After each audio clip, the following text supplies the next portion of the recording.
Hi, welcome to Learn English. இந்த வாக்கியத்தை பாருங்க. He has been watching videos and learning. அவர் வீடியோக்களை பார்த்து கொண்டே கற்றுக்கொண்டிருக்கிறார்.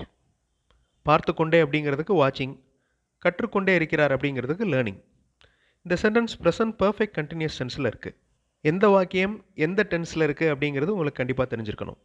இதில் ஹீ அப்படின்னா அவர், அவன் ரெண்டுக்குமே ஹீ தான். ஹேஸ் அப்படின்னா வைத்திருத்தல், பீன் அப்படின்னா இருக்கிறது. ஹேஸ் அப்படிங்கிறதுக்கு ரெண்டு யூசேஜ் இருக்குது. ஒன்று வைத்திருத்தல், இருக்கிறது, கொண்டிருக்கிறது அப்படின்னு அர்த்தம். இன்னொன்று வந்து ஹெல்பிங் வேர்பாக யூஸ் ஆகும், அதாவது கிராமரில் யூஸ் ஆகும். வாட்சிங் அப்படின்னா பார்த்து கொண்டு, வீடியோஸ் அப்படின்னா உங்களுக்கு தெரியும் காணொலிகள், அண்டு அப்படின்னா மற்றும், லேர்னிங் அப்படின்னா கற்றுக்கொள்ளுதல். இதில் ஒவ்வொரு வார்த்தையாக பார்க்குறது தான் பார்ட்ஸ் ஆஃப் ஸ்பீச். அதாவது ஹீ அப்படின்னா என்ன, ஹேஸ் அப்படின்னா என்ன, பீன் அப்படின்னா என்ன அப்படின்னு பார்க்குறது. ஸோ ஹீ அப்படின்னா ப்ரோனவுன், அவர் அவன் அப்படின்னு அர்த்தம். ஹேஸ் அப்படின்னா வைத்திருத்தல், வேர்பு. பீன் அப்படின்னா இருக்கிறது, அது வேர்பு. இந்த வேர்ப், நவுன், கன்ஜங்ஷன் இது எல்லாமே பார்ட்ஸ் ஆஃப் ஸ்பீச் அப்படின்னு சொல்லுவோம். அதாவது ஒரு சென்டென்ஸ் எழுதுறதுக்கு பேசுகிறதுக்கு தேவைப்படுற வார்த்தைகள் என்ன டேர்ம்ஸ் அப்படின்னு நம்ம தெரிஞ்சுக்கணும். வாட்சிங் அப்படின்னா வேர்ப், வீடியோஸ் அப்படின்னா நவுன் பெயர்ச்சொல், அண்டு கன்ஜங்ஷன், லேர்னிங் வேர்ப். ஒவ்வொரு பார்ட்ஸ் ஆஃப் ஸ்பீச்சாக இந்த வீடியோவில் பார்க்கலாம். I welcome you to this channel சென்டாக்ஸ். உங்களுடைய ஸ்போக்கன் இங்கிலீஷ் ஸ்கில் டெவலப் பண்ணுறதுக்கு வீடியோஸ் அப்லோட் பண்ணிட்டு வரேன். ப்ராக்டிஸ் பண்ணிட்டே இருங்க, ஷியூராக டெவலப்மெண்ட் இருக்கும். இந்த சென்டென்ஸில் முதல் வேர்ட் ஹீ. ஹீ அப்படின்னா அவர் இல்லைன்னா அவன், ரெண்டுக்குமே ஹீ தான். இதை ப்ரோனவுன் அப்படின்னு சொல்லுவோம். வேறு என்னென்ன ப்ரோனவுன்ஸ் இருக்குது? ஷீ, அவள், இட், இது, ஐ, நான், வி, நாங்கள், இது எல்லாமே உங்களுக்கு தெரியும். இந்த வார்த்தைகள் எல்லாமே பேர் சொல்ல மாட்டாங்க, அந்த பேருக்கு பதிலாக யூஸ் பண்ணுறது, அது ப்ரோனவுன். இது உங்களுக்கு தெரியும். ஃபர்ஸ்ட் டைம் நேம் சொல்லுவாங்க. அதாவது mister Raja, the principal of this college is coming. He அப்படின்னு ஸ்டார்ட் பண்ணிடுவாங்க. அடுத்து அந்த பிரின்சிபாலுடைய நேமை ரிப்பீட் பண்ண மாட்டாங்க, ஹீ அப்படிங்கிற ப்ரோனவுன் யூஸ் பண்ணி தான் பேசுவாங்க. அதுக்கு அடுத்த வார்த்தை ஹேஸ். ஹேஸ் அப்படிங்கிற வார்த்தைக்கு ரெண்டு மீனிங் இருக்குது. ஒன்று வைத்திருத்தல் அப்படிங்கிற மீனிங், இன்னொன்று அது ஒரு ஹெல்பிங் வேர்ப், அதாவது ஹேவ் வேர்ப்ஸ் அப்படின்னு சொல்லுவோம். ஹேஸ், ஹேவ், ஹேட் இது எல்லாமே ஹேவ் வேர்ப்ஸ். அதே மாதிரி டூ வேர்ப்ஸ் அப்படிங்கிறது டூ, டஸ், டிட். இந்த சென்டென்ஸில் ஹேஸ் அப்படிங்கிறது ஒரு ஹெல்பிங் வேர்பாக, அதாவது கிராமர் ஸ்ட்ரக்சருக்கு தேவைப்படுற வேர்பாக இருக்குது. எப்படி ஹேவ் வேர்ப்ஸ் இருக்கோ அதே மாதிரி பி வேர்ப்ஸ் இருக்குது. பி வேர்ப்ஸ் என்னென்ன? Be, been, being, is, was, are, were, am. இதுக்கு என்ன அர்த்தம்? இருக்கிறது அப்படின்னு அர்த்தம். ஸோ இந்த இடத்துல ஹீ ஹேஸ் பீன் அப்படின்றது ப்ரெசன்ட் பர்ஃபெக்ட் கண்டினியூஸ் டென்ஸுக்கு தேவைப்படுற ஸ்ட்ரக்சர். தென் வேர்ப், மெயின் வேர்ப், பார்த்து கொண்டு, லேர்னிங், அதுவும் கற்றுக்கொண்டு. ஸோ ஐஎன்ஜி ஆட் ஆகிருக்கு. வினைச்சொற்கள், அதாவது வேலையை குறிக்கும் வார்த்தைகள். ஸோ வேர்ப்ஸில் ரெண்டு டைப் இருக்குது. ஒன்று வந்து கிராமட்டிக்கல் ஸ்ட்ரக்சருக்கு தேவைப்படுற ஹெல்பிங் வேர்ப்ஸ், இப்போ நம்ம பார்த்தோம்ல, be verb, do verb, have verbs இது மாதிரி. இது மெயின் வேர்ப், வேலையை குறிக்கும் வார்த்தைகள். நவ் அண்ட் அப்படிங்கிற வார்த்தை கன்ஜங்ஷன், அதாவது இணைப்பு சொல் அப்படின்னு சொல்லுவோம். ஒரு ஃப்ரேஸையும் இன்னொரு ஃப்ரேஸையும் கனெக்ட் பண்ணுறது கன்ஜங்ஷன். வேறு என்னென்ன கன்ஜங்ஷன்ஸ் இருக்குது? பட், ஆனால் அப்படின்னு அர்த்தம். ஆர் அல்லது, இஃப் இருந்தால், தேட் அதாவது அந்த, ஸோ அதனால், பிகாஸ் ஏனென்றால், இது எல்லாமே இணைப்பு சொற்கள், அதாவது கன்ஜங்ஷன்ஸ். இந்த 8 வேர்ட்ஸுமே பார்ட்ஸ் ஆஃப் ஸ்பீச் தான். Noun, pronoun, adjective, verb, adverb, preposition, conjunction, interjection இது எல்லாமே பார்ட்ஸ் ஆஃப் ஸ்பீச். அதாவது ஒரு சென்டென்ஸில் இருக்கிற வார்த்தைகள் என்னென்ன டேர்ம்ஸ் அப்படின்னு தெரிஞ்சுக்கிறது. தமிழில் பெயர்ச்சொல், வினைச்சொல் அப்படின்னு சொல்லுவோம்ல, அதுதான் இது. நவுன் அப்படிங்கிறது பெயர்ச்சொல், பெயரை குறிக்கும் வார்த்தை பெயர், பெயர்ச்சொல். புக், யஷ்வந்த், திருச்சி, கம்ப்யூட்டர் ஒரு இடத்தோட பெயராக இருக்கலாம், பொருளோட பெயராக இருக்கலாம். நவுனை திரும்ப திரும்ப யூஸ் பண்ணாமல் இருக்கிறதுக்கு ப்ரோனவுன் யூஸ் பண்ணுவோம். I, we, you, they, he, she, it இதெல்லாம் பேசிக்கான ப்ரோனவுன். அடுத்து அட்ஜெக்டிவ் அப்படின்னா என்னன்னு பார்க்கலாம். வேர்ப் உங்களுக்கு தெரியும், ரெண்டு டைப்ஸ் வேர்ப்ஸ் இருக்குது. அதாவது ஒன்று ஹெல்பிங் வேர்ப், இன்னொன்று action verb. So noun, name of person, things, places. Pronoun நவுனுக்கு பதிலாக யூஸ் பண்ணுறது. அட்ஜெக்டிவ் அப்படின்னா என்ன, வேர்புனா என்ன? அட்ஜெக்டிவ் அப்படின்னா எக்ஸ்பிளைன்ஸ் எ நவுன், அதை எலாபரேட்டிவாக பார்க்கலாம். வேர்ப் அப்படின்னா ஹெல்பிங் வேர்ப்ஸ் இருக்குது, ஆக்ஷன் வேர்ப்ஸ் இருக்குது. அதே மாதிரி அட்வர்பையும் எலாபரேட்டிவாக பார்க்கலாம். ப்ரிப்போசிஷன் இண்டிகேட்ஸ் லொக்கேஷன், அதாவது சப்ஜெக்ட் எந்த இடத்துல இருக்குது, எந்த இடத்துல வேலை செய்யுது, எதை நோக்கி போகுது அப்படிங்கிறத குறிக்கிற வார்த்தை ப்ரிப்போசிஷன்.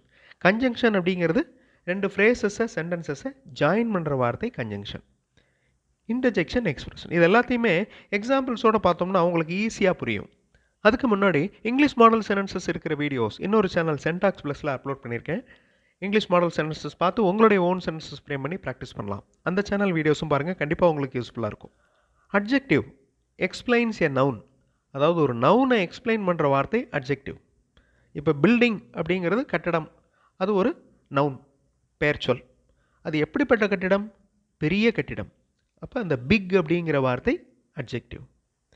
புக் அப்படின்னா புத்தகம், அது எப்படிப்பட்ட புத்தகம்? முக்கியமான புத்தகம். அந்த முக்கியமான அப்படிங்கிற வார்த்தை அட்ஜெக்டிவ். ஸ்டூடெண்ட் மாணவன், எப்படிப்பட்ட ஸ்டூடெண்ட்? நல்ல மாணவன், குட் ஸ்டூடெண்ட். அந்த குட்டுங்கிறது அட்ஜெக்டிவ். இங்கே ஸ்கூல் அப்படிங்கிற வார்த்தையை பாருங்கள், நவுனில் இருக்கிறது அட்ஜெக்டிவாக ப்ளே ஆகுது. அதாவது பஸ் அப்படிங்கிறது உங்களுக்கு தெரியும், பேருந்து. அது என்ன பஸ்? School bus. அப்போ அந்த பஸ்ஸை எக்ஸ்பிளைன் பண்ணுற வார்த்தை ஸ்கூல், அது அட்ஜெக்டிவ்.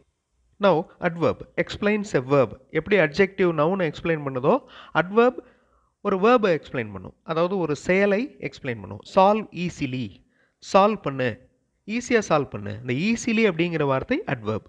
டூ கேஷுவலி, சாதாரணமாக செய்யி. டூ அப்படிங்கிறது வேர்ப், கேஷுவலி அப்படிங்கிறது அட்வர்ப். டெக்கரேட்டட் அலங்காரம் செய்தல், டெக்கரேட்டட். எப்படி டெக்கரேட் பண்ணப்பட்டிருக்கிறது? Beautifully decorated. பியூட்டிஃபுல்லி அப்படிங்கிறது அட்வர்ப். அதே மாதிரி ஸ்லோலி அப்படிங்கிறது adverb. Noun, verb, adverb, adjective நாலுமே பார்த்தாச்சு.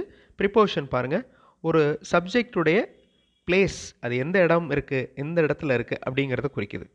சென்டென்ஸில் பார்த்தீங்கன்னா உங்களுக்கு ஈஸியாக புரியும். He is looking at the questions, கொஸ்டின்ஸை பார்த்து கொண்டிருக்கிறார்.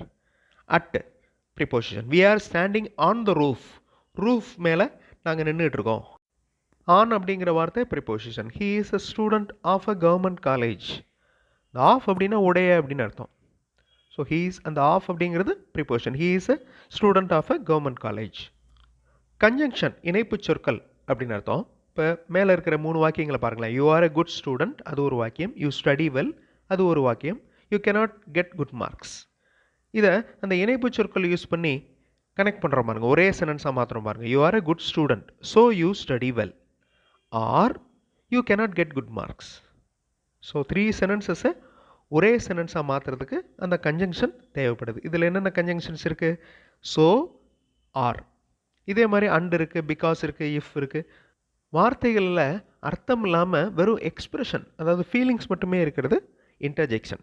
இதுக்கு அர்த்தமே கிடையாது. நீங்கள் வாவ் அப்படிங்கிற வார்த்தைக்கு டிக்ஷனரியில் எடுத்து பார்த்தீங்கன்னா அது ஒரு எக்ஸ்பிரஷன் அப்படின்னு தான் இருக்கும். அந்த வாவ் அப்படிங்கிற வார்த்தைக்கு மீனிங் இருக்காது. அது ஒரு இன்டர்ஜெக்ஷன் அப்படின்னு மென்ஷன் பண்ணியிருப்பாங்க. ஸோ இது வந்து எக்ஸ்க்ளமேட்டரி மார்க்கோட தான் வரும். Wow, alas. அலாஸ் அப்படிங்கிறது ஒரு மிஸ் பண்ணிட்டோம், தொலைச்சிட்டோம் அப்படிங்கிறதுக்கு யூஸ் ஆகிற வார்த்தை.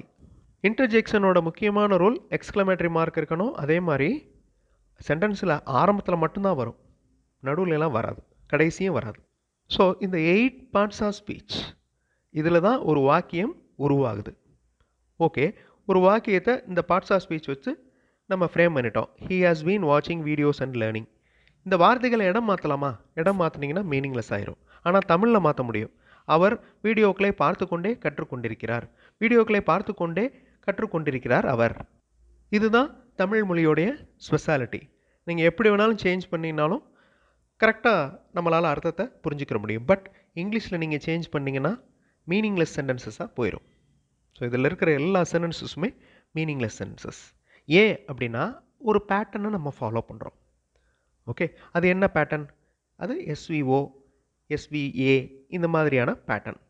இந்த சென்டென்ஸில் எது சப்ஜெக்ட்? அதாவது செயலை செய்பவர் யார்? ஹீ. ஹீ அப்படிங்கிறது சப்ஜெக்ட். இந்த ஹேஸ் பீன் வாட்சிங் அண்ட் லேர்னிங் எல்லாமே வேர்பு. வீடியோஸ் அது ஆப்ஜெக்ட். அவர் என்ன செய்கிறார்?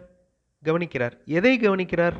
வீடியோஸை கவனிக்கிறார். ஸோ எஸ்விஓ இந்த பேட்டர்னில் இருக்குது. ஒரு வி வந்து தனியாக இருக்குது, கடைசியில் அன்லேர்னிங் அப்படின்னு முடியுது. ஸோ இந்த மாதிரி ஒரு பேட்டர்னை ஃபாலோ பண்ணுறது தான் ஃபங்க்ஷனல் யூனிட்ஸ், அதாவது சென்டென்ஸ் பேட்டர்ன் அப்படின்னு சொல்லுவோம். ஓகே, இது எப்படி கண்டுபிடிக்கிறது? எதுக்கு பக்கத்தில் எது வரும்? எஸ் ஃபஸ்ட்டு வரணும், வி நடுவில் வரணும், ஆப்ஜெக்ட் எங்கே வரும்? இது எப்படி கண்டுபிடிக்கிறது? நிறைய இங்கிலீஷ் சென்டென்சஸ் நீங்கள் ரீட் பண்ணிங்கனாலே ஆட்டோமேட்டிக்காக இந்த ஸ்ட்ரக்சர் உங்களுக்குள்ளே மனப்பாடமாயிரும். அதாவது இன்டைரக்டாக unknowingly உங்களுக்கு மனப்பாடம் ஆயிரும். Now look at these sentences. எல்லாமே நான் இடத்த மாற்றிருக்கேன், அதாவது வார்த்தைகளை ஷஃபில் பண்ணியிருக்கேன். வீடியோ பாஸ் பண்ணிவிட்டு வார்த்தைகளை ஒழுங்குபடுத்தி ஒரு சென்டென்ஸ் மீனிங்ஃபுல் சென்டென்ஸாக மாற்றுங்க. வீடியோ பாஸ் பண்ணிக்கோங்க. ஆன்சர் ஃபியூ செகண்ட்ஸில் டிஸ்ப்ளே ஆகும். Now check your answer. We go to school. I am going to market to buy vegetables.